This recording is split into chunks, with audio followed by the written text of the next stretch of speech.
tell us your name and where you're from. My name is Jennifer Huffman, and I'm from a small one-stoplight town called Dunkirk, Indiana. And I remember we had a brief discussion some time ago, and the town in Dunkirk, there were some factories there or something, and then those factories went away, and then the town started to feel the effects of that. And is that part of your story? What happened there? A little bit. I mean, there was more. There was a couple factories, big glass plants. There's still one there, but the other one it shut down. So I worked at a bank there, and it downsized. It ended up shutting down. Our grocery store closed. All of our stuff except for a couple gas stations pretty much went out of business. And so it's almost like a ghost town. Is it now? Yeah. And did that affect you? Well, I'd say when the bank that I worked at, it downsized, then it ended up shutting down. It did affect me because I was one of the top people. I had a higher position and been there longer, and that's where they started, the higher people, letting them go. And so then I stayed at home for a little while, and that's when stuff started to spiral out of control for me. I guess I started getting wild, going crazy. Yeah. I got a divorce and yeah, went and did my own thing, but I went downhill real fast. And that led to your incarceration. May I ask how long you were incarcerated? 4 years altogether. 4 years altogether. Yeah. And how long have you been out? I've been out. Well, I was work release in February 2017, and I got out of work release September 2017. Oh, okay. So yeah, but then I got violated. You did? Yeah, for a bunch of crap, really. I got violated last summer because I moved, and my parole officer violated me for 2 months, and then a month later, I got off parole.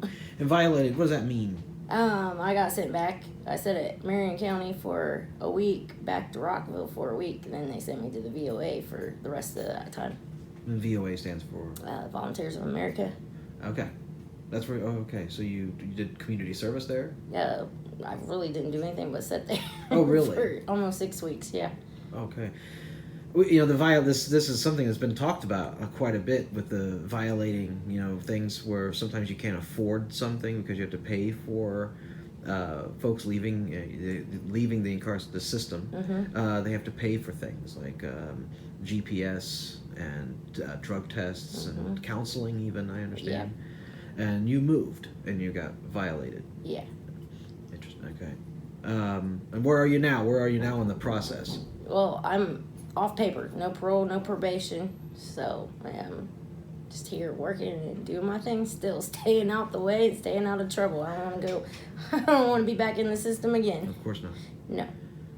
How long have you been here at RecycleForce? I started here in March 2017, and okay, I'm still here. So. I'm still here. Yeah. And what certifications have you earned? I have pretty much everything they have. I've got it, but all of our normal OSHA, our forklift. I've done my EPA 608, my HAZWOPER. I know there's a few. I'm probably forgetting. Quite a few. Those are major ones. I took a welding class also while I was here. Yeah. Yeah, so I've gained a lot being here. I said, I was doing good.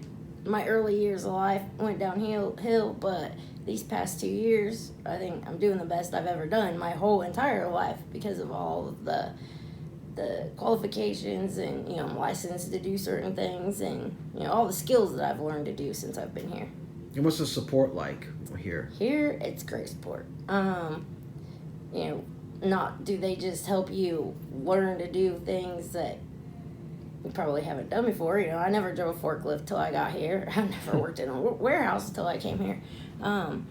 But I've had a lot of personal issues, like when I got violated. They were all, calling parole. They were like behind me 100% to get me out because they knew, I really didn't do anything wrong. Yeah. And, as soon as I was out, they were ready for me to come right back. So, that was good. I didn't lose everything, for that 2 months that I got locked up.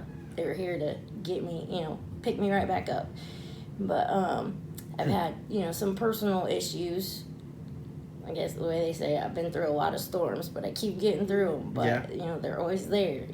My housing, I had issue with that. They helped me. I needed some counseling. They helped me with that. My really close friend and roommate passed away a couple months ago, and sorry, I completely lost it. Like, they knew I wasn't me. I was like, I had a breakdown, I guess, but they called my counselor back in up here and was like, you really need to reach out to her. So if they wouldn't have done that, I probably wouldn't have even reached out to her. Would have stayed, keeping everything into myself. And so they helped me open up and get through that little grieving process, which I'm still doing. But sure, takes time. Yeah, but it's nice to have an ear to a person to hear you. Yeah. So you've been here for a year and a half, is that right then? Mm-hmm. About. Or 2. Was it 2 solid years? Yeah, March 2017. So almost 2.5. Yeah. Going on 3. Well, what are your goals? Not your goals. What are your plans? My plans are, I want to find more of a permanent, stable place to stay, because I don't like where I am. I moved with my friend. She wanted help. She didn't like being there herself, and like I said, she passed away, so I'm kind of stuck there at the moment. But I'm looking for something different in a better area. Mm-hmm. And so that's my top goal. But my other goal was to get a car so I could find a better job further out in the city, because I try to stay kind of close to here. And last night we went and picked up a car, so I'm like a step closer to that. I've got to get my license now. I'm kind of doing it backwards, but I just got to take care of the reinstatement fee, and then get the insurance on myself in the car now, get my license, and ready to go. You're halfway there. Yeah, got the car. Got the wheels. You just need the. Got the wheels. I'm so excited about that. Oh, that's great. I haven't had a car since 2012. So. Wow. Yeah. Okay. But I'm doing it legal this time, and it's not even parked in front of my house. It's parked in front of a mentor from here.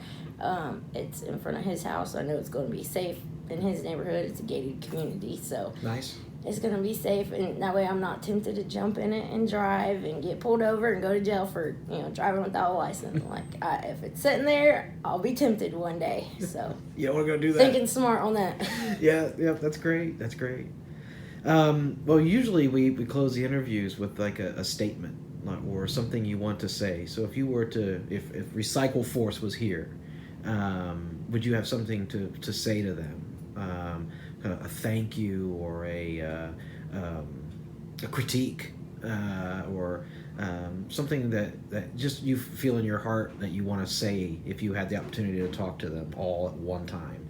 What would you want to say to RecycleForce? Yeah, I would definitely thank them for everything they have helped me accomplish and work out in the past couple years. I had a job, they helped me have a place to go as soon as I was released. If it wasn't for a lot of the people in here, I would have been back home, probably right back in my own way. So I thank them for the support and everything they, got for me and helped me through with. And just, changing my life, doing a whole 180 on my life. If it wasn't for RecycleForce, I feel like I'd be right back the same way probably. They have helped me so much, and I appreciate everything that everyone here does. They do go out of their way, and they care.